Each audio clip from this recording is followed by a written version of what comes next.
Unfortunately, there is a dark side to nostalgia, right? Nostalgia can become problematic for you. It is useful, yes, but no, it's not all roses and elevator music. Like any tool, it can be misused, weaponized, or just plain overused. The rose tinted glasses effect? I mean, look, memory isn't a security camera, it's a highlight reel edited by your emotional editor. Nostalgia tends to idolize. The brain emphasizes the positive and downplays the negative.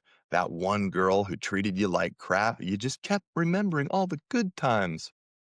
That romanticized past can set up unrealistic expectations.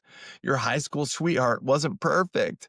Your first apartment wasn't charming. It was gross. And no, your childhood pets didn't speak in prophetic tones. They were just dogs and cats. They probably smelled, pooped on the floor, and peed when they shouldn't. I don't know where that came from. And wanted to sleep with you all night. Now, the problem is that idealization can mess with present satisfaction.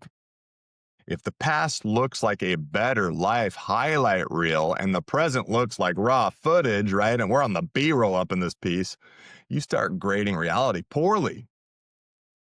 And then you've got escapism versus engagement, right? Nostalgia can be a healthy refuge until it becomes an exit strategy. If longing for the good old days is your primary coping mechanism, you risk withdrawing from present relationships and responsibilities.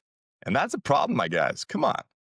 There's a difference between glancing at old photos for a mood lift and living in a perpetual fantasy loop, right? Where you miss opportunities because you're so busy mourning a past that was never as perfect as you remember anyway, my guys. Come on. You know it wasn't as good as you thought. The grass is always green on the other side. And then there's the risk of rumination, right? Rumination is repetitive, negative thinking about the past, right? That's not nostalgia. Rumination is a stuck record, for instance, right? I mean, nostalgia tends to be bittersweet, but often includes positive meaning, right? Rumination is pure nastiness. Pure nastiness. I mean, it's what keeps you up at 3 a.m., right?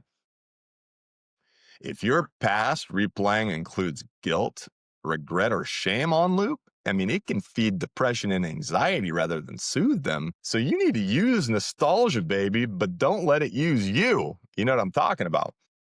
Now, how do you harness your brain's craving for the past? What are some practical tools you can use? Because you know, here at Planning Thoughts, we're always trying to give you some practical advice to make your life better. This stuff is powerful and it's kind of dangerous, to be honest. So, what do you actually do with this information? Well, here are some clear practical moves to tilt nostalgia growth in your favor, right? And away from stagnation, because that can happen. Number one, the mindful memory activation, right? Short practice. Step one, you choose a memory intentionally. Don't randomly doom scroll. Pick one specific memory, a celebration, a moment when you felt competent, a conquest, connection, whatever. Step two, you use sensory reentry. What did it smell like? What sounds were present? Name those details aloud or in a note. And then step three, ask for meaning, not mood. What did that memory teach you? What strengths did you display? How did that version of you act? Now, step four is the anchor, right? You want to anchor a future action. Pick one tiny thing that channels that strength into tomorrow. Example, I was brave asking for help then. Today, I'll ask for feedback from one person. This is nostalgia with a purpose. It's informing you. It's making you better. It's giving you things to sort of anchor your current life, even if it is in the past, a little bit. You also can create future nostalgia. If nostalgia is powerful because it gives meaning and social connection, why not engineer memory-worthy experiences now?